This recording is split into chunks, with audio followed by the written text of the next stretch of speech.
પાંચ સૈકાના સંઘર્ષ પછી,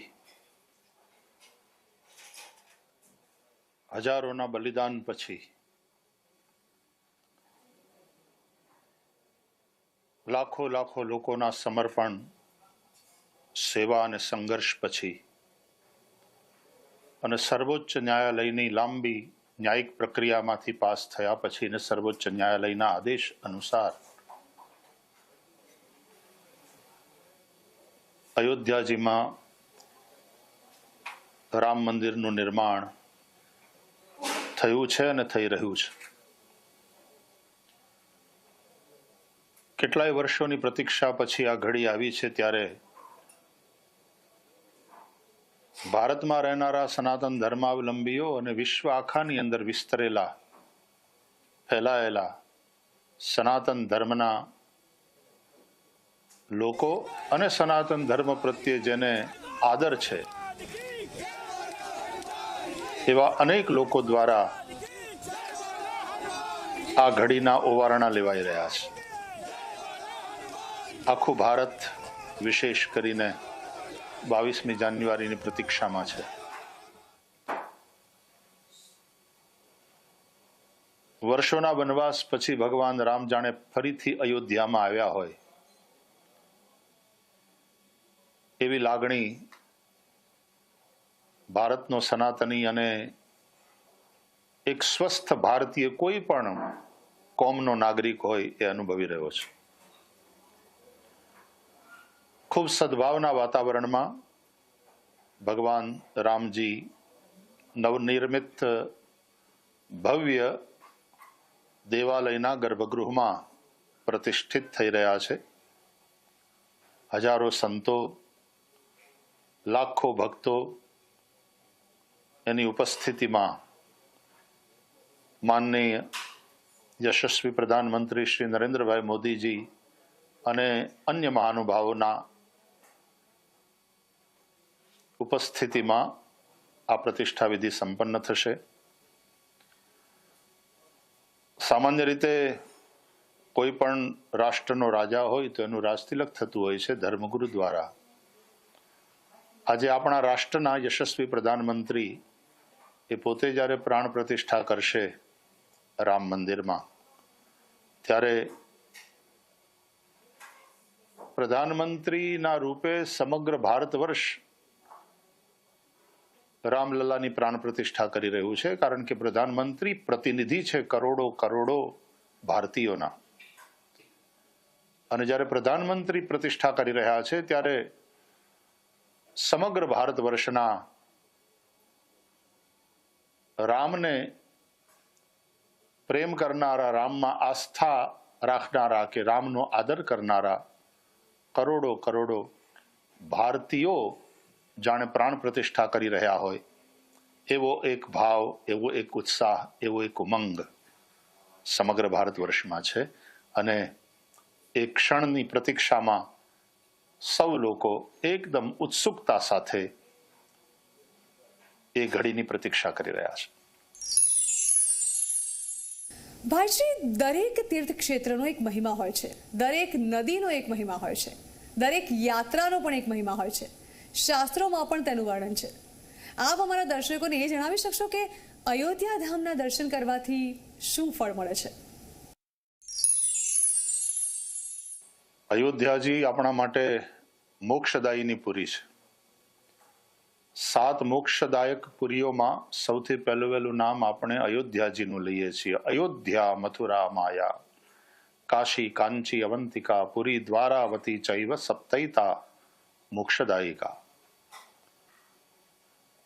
એટલે અયોધ્યા એ ભગવાન રામની જન્મભૂમિ, ભગવાન રાજા રામની રાજધાની એ તો છે જ, પણ આધ્યાત્મિક રીતે એ મોક્ષદાયિકા પુરી છે, મોક્ષદા છે. અને એ રીતે અયોધ્યાજીનું અત્યંત મહત્વ સનાતન ધર્મમાં આપણે માન્યું છે.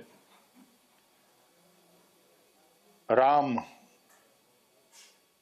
વાલ્મીકી આ બધા શ્રી કૃષ્ણ પૂર્વેના કાળમાં છે. એક વાત એ સમજી લઈએ કે રામ અને કૃષ્ણ એ મહર્ષિ વાલ્મીકી અને વેદ વ્યાસજીની કલ્પનાના પુરુષો નથી. એ ઘટેલી ઘટના છે. રામાયણ અને મહાભારત એ ઇતિહાસ છે. પછી એના લેખકોએ, પછી રામાયણના લેખક હોય કે મહાભારતના લેખક વ્યાસજી હોય, લખતી વખતે એમાં કેટલાય કલ્પનાના રંગો પૂર્યા છે અને એને કાવ્યાત્મક બનાવ્યું છે. પરંતુ છે એ ઇતિહાસ. એટલે ઐતિહાસિક દ્રષ્ટિએ રાજા રામનું એ આદર્શ રાજ્ય, રાજા રામ અવધ રજધાની, એ અયોધ્યામાં રહી અને ભગવાને બધી જ જગ્યાએ ચક્રવર્તીની સત્તા પોતાની પાસે રાખી અને પ્રજાનું કલ્યાણ કર્યું.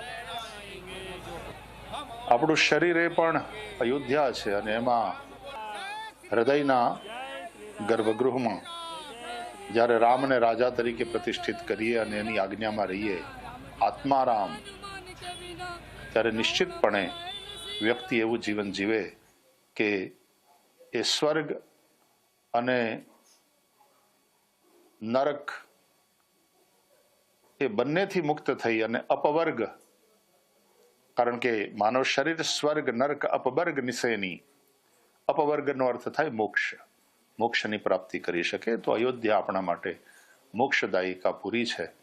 અને અયોધ્યામાં વહેતી સરયુ નદી, આમ તો ભૂગોળની દ્રષ્ટિએ ને અત્યારની રીતે જોઈએ તો એને ઘાઘરા નદી અને એનો એક પ્રવાહ છે, પણ પૌરાણિક દ્રષ્ટિએ એ સરયુ છે. અને જે મહત્વ ગંગાજીનું છે એવું જ મહત્વ સરજુનું છે.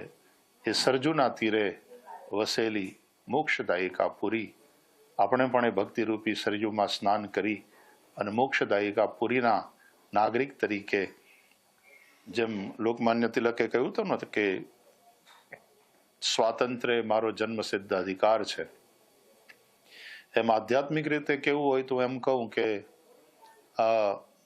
મોક્ષ મુક્તિ એ મારો જીવસિદ્ધ અધિકાર છે. દરેક જીવ મોક્ષને માટે લાયક છે, એની અંદર એ સંભાવના છે. અયોધ્યાજીની સાથે સંબંધ રાખવાથી, આવી મોક્ષદાયિકા જે પૂરી છે એની સાથે સંબંધ રાખવાથી અને તે મુજબ જીવવાથી એ મુક્તિ સંભવ બને. ભાઈશ્રી, પ્રભુ શ્રીરામનું મંદિર અયોધ્યામાં છે અને શબરી માતાનું મંદિર ગુજરાતમાં છે. કહેવાય છે કે શબરીએ રામને બોર ખવડાવ્યા હતા. દ્વારિકા નગરીમાં જે રીતે ભગવાન શ્યામ આવીને વસ્યા, શું એ રીતે ડાંગમાં પ્રભુ શ્રી રામ આવ્યા હતા એવી માન્યતા છે? ભગવાન શ્રી રામના વનવાસનો જે આખો રૂટ છે 14 વર્ષના, એમાં આ બાજુથી નીકળ્યા અને દંડકારણ્ય તરફ ભગવાન રામ ગયા. હાલાકી આપણે ત્યાં ડાંગ જિલ્લામાં પણ આપણે શબરી માતાનો એ શબરીધામ અને એનો વિકાસ થઈ રહ્યો છે અને એ સ્થાન પણ માનીએ છીએ. અને દક્ષિણમાં પણ એ સ્થાન મનાય છે.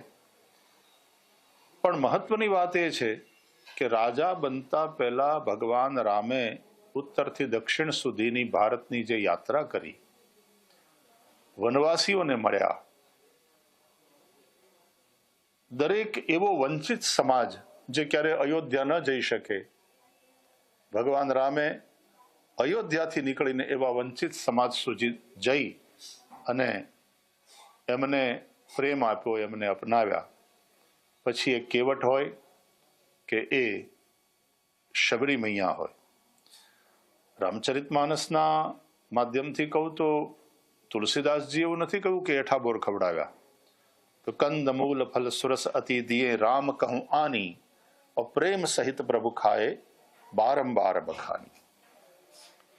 એ કંદમૂલ ફળનું ભોજન શબરીજીએ કરાવ્યું અને ભગવાને પ્રેમથી એનો સ્વીકાર કર્યો. જેમ સુદામા પહોંચે છે દ્વારકા અને 4 મુઠ્ઠી તાંદુલ લઈને પહોંચે છે અને ભગવાન દ્વારકાધીશ એ પ્રેમથી લાવેલી ભેટ તંડુલો પાયન એને જે રીતે સ્વીકારે છે, શબરીના બોરને ભગવાને એ જ પ્રેમથી સ્વીકાર્યા. એટલે પત્રમ પુષ્પમ ફલમ તોયમ યો મે ભક્ત્યા પ્રયચ્છતિ. માણસ શું આપે છે મહત્વનું નથી, કયા પ્રેમથી આપે છે એનું અત્યંત મહત્વ છે.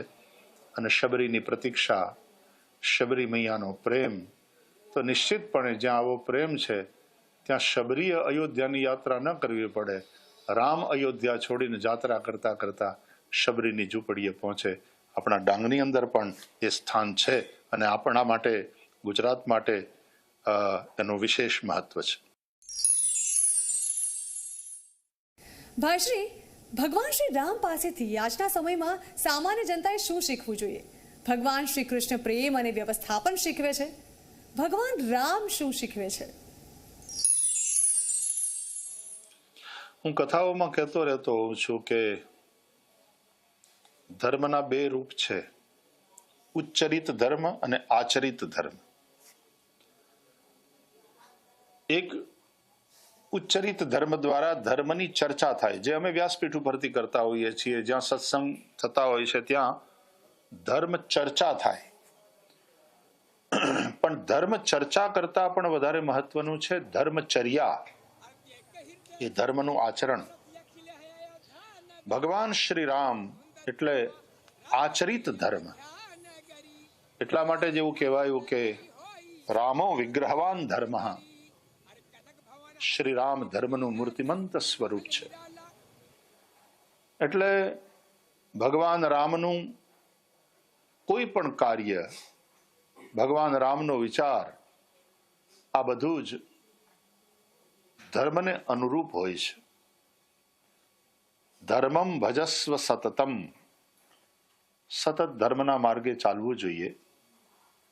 જેમ અનેક મહાપુરુષોએ કહ્યું છે કે તમે ઘણા ઈશ્વરમાં આસ્થા ન રાખતા હોય, કોઈ વાંધો નહીં, ઈશ્વરને માનો ન માનો, પણ ધર્મનો સ્વીકાર કરવો પડશે. ઘણા બધા ધર્મ એવા છે વિશ્વની અંદર કે જેમાં ઈશ્વરનો સ્વીકાર નથી, પણ એ ધર્મ તો છે. કારણ કે ધર્મ વગર મનુષ્યનું જીવન પશુ જીવન બની જાય. ધર્મેણ હીના પશુભિ સમાના. તો ભગવાન શ્રી રામ એટલે આચરિત ધર્મ. શ્રી રામ મૂર્તિમંત ધર્મરૂપ છે. એટલા માટે નિરંતર રામાદિવદ વર્તિતવ્યમ, રામની જેમ વર્તવું જોઈએ. રામનો જે આદર્શ છે એ આપણા જીવનનો આદર્શ બને, એટલા માટે રામની આરાધના છે, એટલા માટે રામકથા છે.